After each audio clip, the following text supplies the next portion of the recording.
Hello everyone, this is Mukundan Raghavan, and in this video we are going to cover the context recall. In previous video we have seen what is context precision.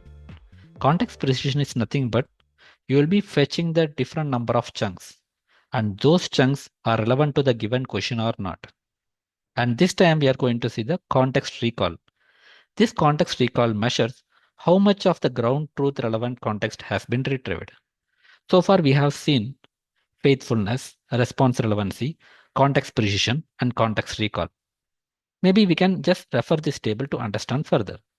First one, faithfulness.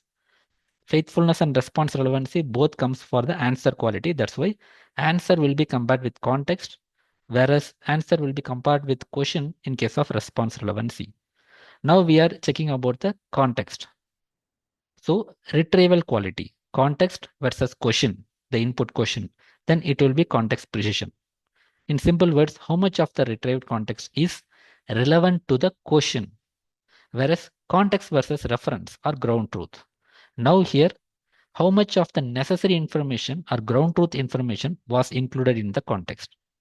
Basically, context recall makes sure nothing is missed out from the ground truth. Now with this point, we will try to understand the practicals. Now context recall as usual import statement. And then we will be creating the LLM because it is one of the LLM metric. Then we are wrapping with lang chain wrapper because we are using the chart GROQ. Now here we are creating the sample input, singleton sample. User input, where is Eiffel Tower? Response, the Eiffel Tower is located in Paris. Reference or ground truth, Eiffel Tower is located in Paris.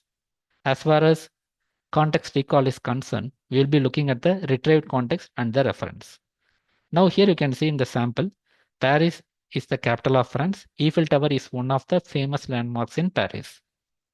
Now the ground truth is already there because where is Eiffel Tower located? Ground truth is Eiffel Tower is located in Paris, and that is already there in the retrieved context in some other form. Now we are creating the metric context recall. LLM context recall, obviously we will be passing the LLM. We are calling the context recall score. In that we are passing the sample. Now let's run. Here you can see context recall is 1.0.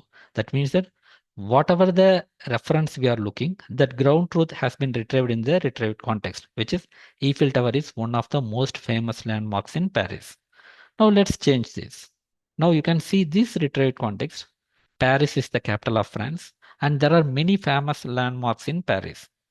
These are the context retrieved. However, the given reference or ground truth, which is Eiffel Tower is located in Paris, is not at all present in the retrieved context. When you run the same code with the different retrieved context, this time it is 0.0 because you don't have the required ground truth in your retrieved context. In other words, your retrieved context is missing one of the ground truth or the ground truth. So that's the reason. Now the context recall totally went to the 0.0. So with this, we can clearly understand context recall makes sure all the ground truth information which has to be retrieved from the context should be retrieved. Otherwise, you will be having the less context recall.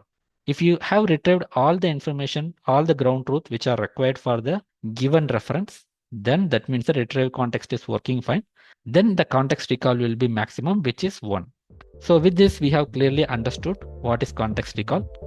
And also we have seen this table, which will be having the clear detail about in each metric what is compared with what and simple explanation about that. And this is all about this video, and always be a rainbow in others' cloud.